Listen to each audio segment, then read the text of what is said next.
ఓం శ్రీ గురుభ్యో నమ. జై శ్రీరామ్, జై సీతమ్మత.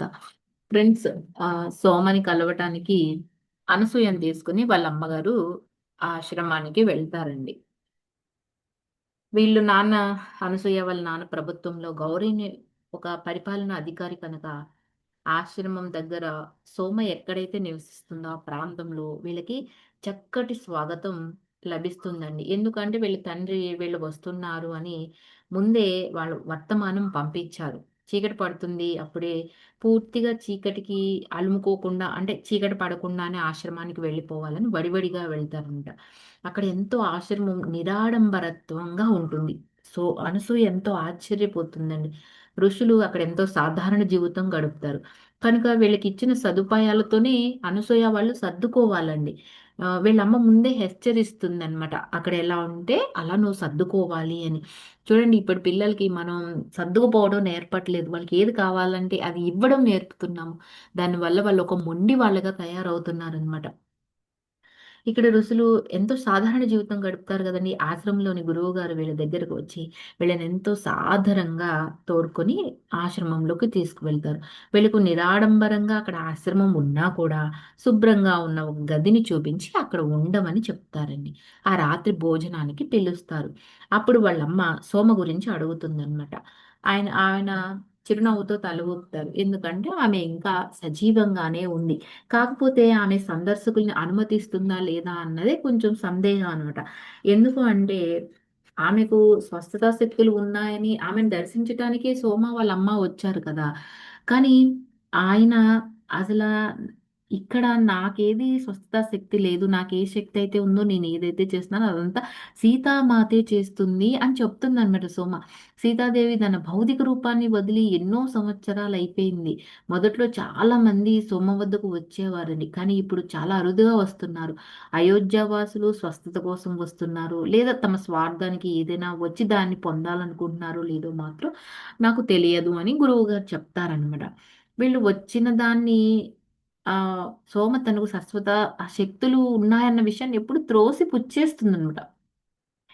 ఆ దిశగా వెళ్తున్న మునులు మాత్రమే అప్పుడప్పుడు సోమని కలుసుకోవడానికి వస్తారంట. ఆమె వయసు పక్కన పెట్టి వారందరికీ కూడా చక్కగా ఆహారపు ఏర్పాట్లన్నీ చేస్తుందండి. మీకు కూడా ఆమె ఆహారం అందిస్తుంది అనడంలో సందేహమే లేదు అని చెప్తారు గురువు గారండి.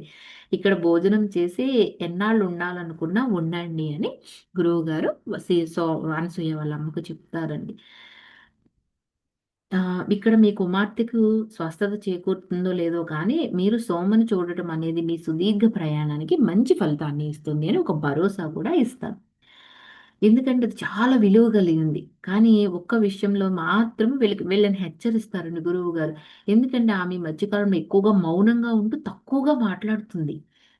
ఇప్పటికి ఆమె వేరే ప్రపంచంలోకి అంటే ఇంకా ఆమె ఆ అత్యున్నత లోకాలతో కనెక్ట్ అయిపోయింది. హయ్యర్ డైమెన్షన్స్ లోకి వెళ్ళిపోతుందన్నమాట.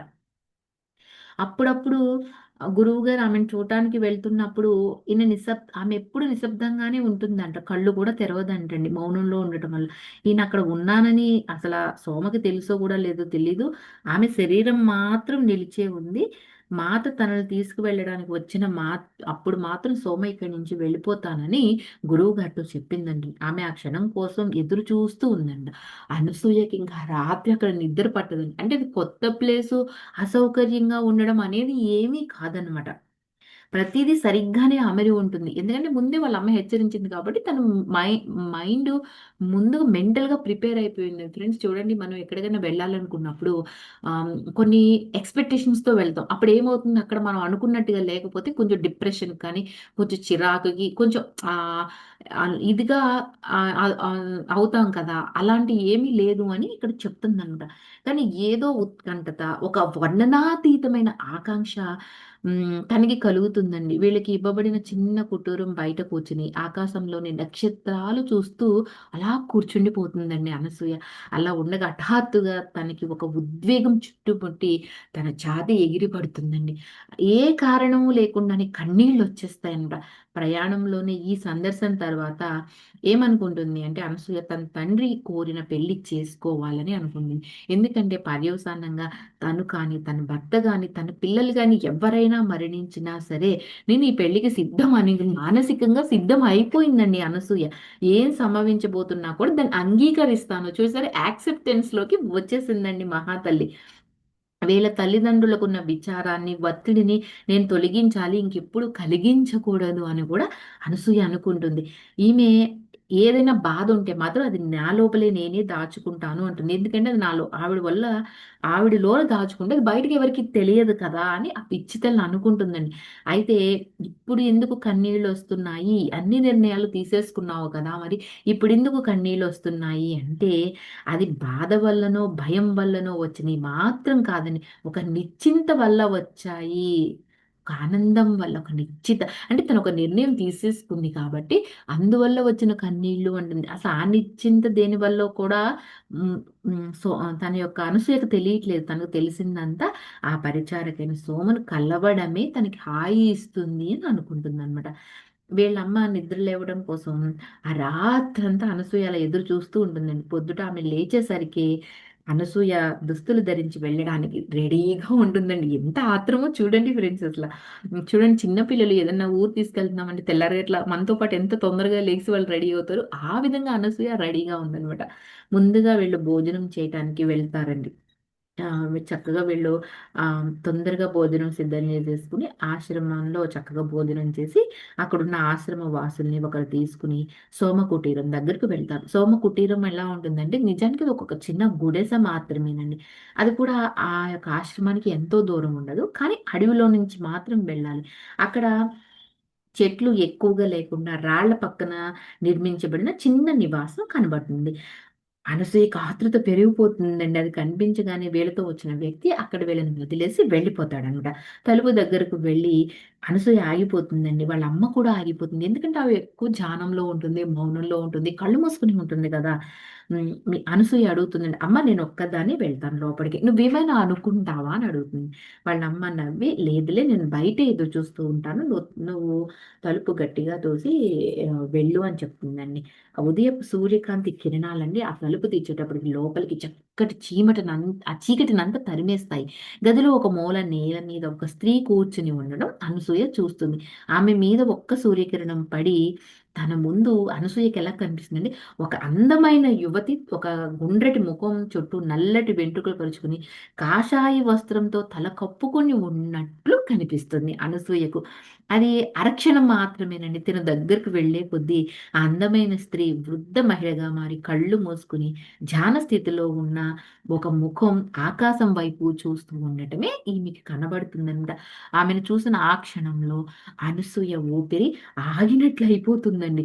సముద్రపు అలలాగా తనలోని ఉద్వేగాల నుండి మళ్ళీ సుడులు తిరుగుతాయన్నమాట. తనకి నవ్వాలో, ఏడవాలో, ఉండాలో, వెళ్ళిపోవాలో, ఉన్న చోటే నిలబడాలో, కూర్చోవాలో, దగ్గరికి వెళ్ళాలో ఏమీ తెలియటం లేదు. ఒక ఉద్వేగానికి తను లోనైపోతుందండి. నిమిషాలు గడిచినా కూడా కదలకుండా అలాగే నిలబడిపోయి ఉంటుంది. బహుశా ఉదయ కిరణాల ప్రకాశం తలుపు తీసిన వెంటనే ఆమె ముఖం మీద పడ్డాయి కదా! ఆ ప్రకాశానికి ఆ యొక్క సోమ ఈ లోకంలోనికి వచ్చుద్దండి.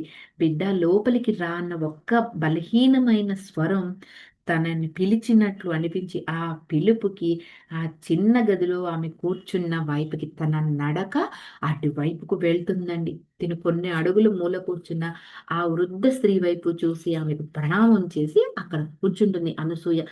అసలు అనసూయ గొంతులోంచి మాటలే రావట్లేదు.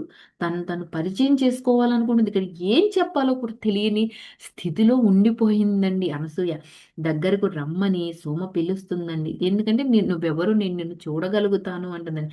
ఆమె చూడాలా? ఆమెకు తెలియదా ఎవరొచ్చింది అనేది ఆమెకు ముందుగానే తెలుసు ఏం జరగబోతుంది? ఏం జరుగుతుంది? మీనాక్షికి పునర్జన్మ ఉందని తెలుసు. తన పునర్జన్మలో ఏం మొత్తం ఆమెకు తెలుసండి సోమకి. అయితే ఆమె కళ్ళు సగం మాత్రమే తెరుచుకుని ఉంటాయి సోమకి. ఇప్పుడిప్పుడే మళ్ళీ ప్రపంచంలోకి తిరిగి వస్తున్నట్లు ఉంటుంది ఆమెను చూస్తే. అప్పుడు అనసూయ ఇంకా దగ్గరికి వెళ్తుందండి. ఆమె దృష్టి సరిగ్గా లేదేమో అని ముసలిదయిపోయింది కదని ఇంకా దగ్గరికి వెళ్తుంది. ఒక్కసారి ఆ యొక్క అనసూయ ముఖం చూసి ఆమె ముఖంలో సోమ ముఖంలో ఎంతో ఆశ్చర్యం, కళ్ళల్లో సందిగ్ధం లాంటిది కదలాడి పూర్తిగా ఆమె కళ్ళు తెరుచుకుంటాయన్నమాట. కొన్ని నిమిషాలు నిశ్శబ్దం రాజ్యమేలిన తర్వాత సోమ, ఇది నువ్వేనా అని అడుగుతుందండి అనసూయని. ఆమె ముఖం నిండా నవ్వు పురుచుకున్నట్లు అవుతుంది. సందిగ్ధం తొలిగిపోయింది ఇంకా సోమకి. ఆమె ఆ అనసూయ యొక్క ముఖమంతా తడుముతూ, తన బుగ్గలను వేళ్లతో తట్టుతూ, తన కుడి బుగ్గ కింద ఒక మీనాక్షికి గత జన్మలో ఒక పుట్టుమచ్చ ఉంది కదండి, ఆ పుట్టుమచ్చ ఉందా లేదా అనేది కూడా తడిమి చూస్తుందండి.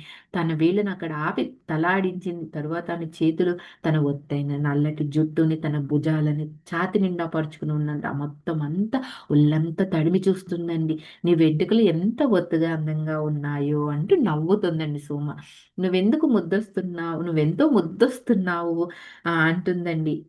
కానీ ఎప్పుడూ కూడా అనసూయ తను ఎలా ఉన్నది అనేది ఎప్పుడూ ఆలోచించలేదు. ఎందుకంటే తన తండ్రి నువ్వు చాలా అందంగా ఉంటావు అని ఎప్పుడు అంటూ ఉండేవారన్నమాట. చిన్నప్పటి నుంచి ఆయన అనసూయను అందాల రాణి అని పిలిచేవారు. పెద్దయ్యే వరకు కూడా అలాగే పిలుస్తూ ఉన్నారంట. అందువల్ల తను ఎప్పుడు తన యొక్క అందం మీద తను దృష్టి పెట్టలేదు. అప్పుడే వాళ్ళ అమ్మ లోపలికి వచ్చి వాళ్ళని పరస్పరం పరిచయం చేసుకుంటారండి. సోమ వాళ్ళ అమ్మ కొన్ని మాటలు మాట్లాడుకుంటూ ఉండగా సౌకర్యవంతంగా అనసూయ చక్కగా ఒక పక్కన కూర్చుని సోమని అలాగే చూస్తూ ఉంటుంది. మిగతాది రేపు తెలుసుకుందామండి. Thank you for watching. Like చేయండి, షేర్ చేయండి. మీ విలువైన అభిప్రాయాలన్నీ కూడా తెలియచేయండి.